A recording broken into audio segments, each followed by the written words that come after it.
if someone asks you what a business analyst does and you can't explain it in 30 seconds, watch this, because most people in the role can't even explain it properly. So let's say a business has a problem. Customers are leaving, process is broken, and they want to try and build something new to fix it. The BA is the person who figures out what the problem actually is, not what people say the problem is, what it actually is. What's the root cause of the problem? Then you figure out what needs to change and make sure that the right solution actually gets built. So you're the bridge. The people in the business know what they want but can't articulate it. The devs, the tech people, can build anything but don't know what to build. So you sit in the middle and translate.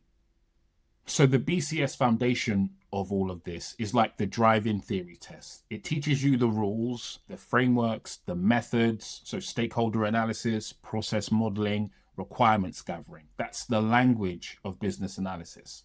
So once you do the foundation, well, if you study for it properly, you'll know the theory inside out. But just like passing your driving theory, that doesn't mean you can then drive a car. Passing the foundation exam doesn't make you a BA overnight. What it does, though, is it proves you understand the basics, so employers will more likely let you get behind the wheel. So let's talk about what it's not. It's not coding. You don't need to know Python or SQL or any of that. Obviously, it helps the more you know and all that, but you don't need to know that. And it's not project management. So PMs manage timeline and budget. BAs figure out what to build. And it's not just writing documents. A lot of people think BAs just sit in meetings in the corner quietly and write requirements all day. And some do.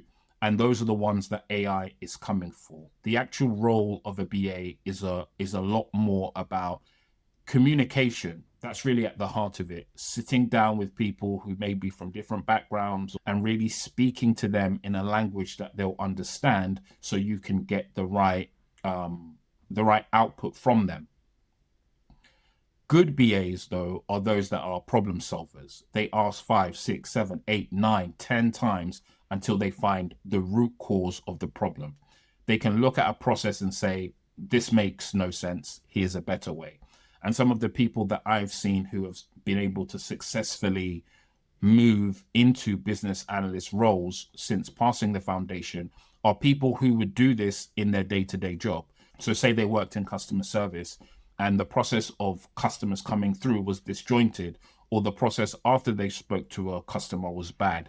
They would raise issues with their managers, their line managers, the people in position, and say, look, I've worked here for a while now. I've noticed there's an issue at this problem. And oftentimes they get ignored.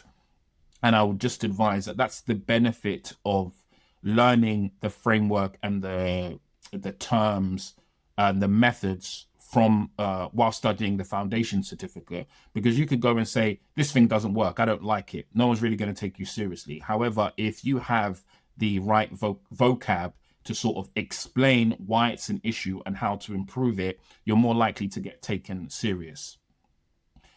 Sometimes it's saying things to people, like I said just now, it's about saying things to people in a way they understand. So someone that's in a strategic position at a company or management level at a company isn't going to hear this process is shit. It's not detailed enough to give them what they need.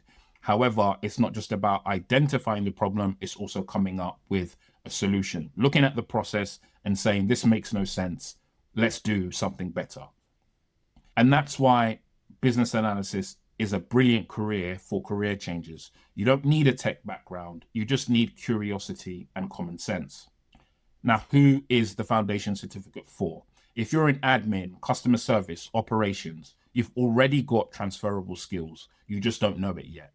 You're already dealing with stakeholders. So stakeholders, anyone who has a vested interest in the success of the project. So that could be your manager, that could be your manager's manager, that could be your teammates or your colleagues.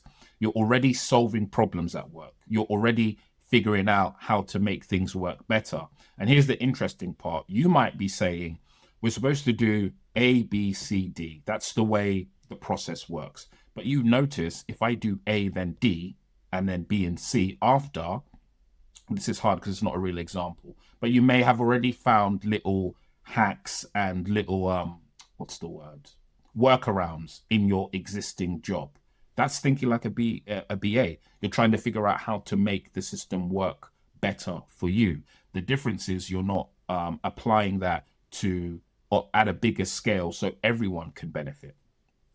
So the BCS Foundation puts a framework around what you're already doing and gives you the language that employers actually recognize. That's important. The language they recognize. You're speaking to them in a language that they understand. No degree is required. I don't have a degree. No coding's required. And companies like BT, the NHS, Barclays, Tesco, GlaxoSmithKline all recognize and rate the BCS Foundation certificate. Honestly, if you ask me, it's one of the most value for money certs that you're going to get. The big companies recognize it. It's what employers are looking for. In fact, in the UK, it's one of the most requested certifications for entry-level business analysts.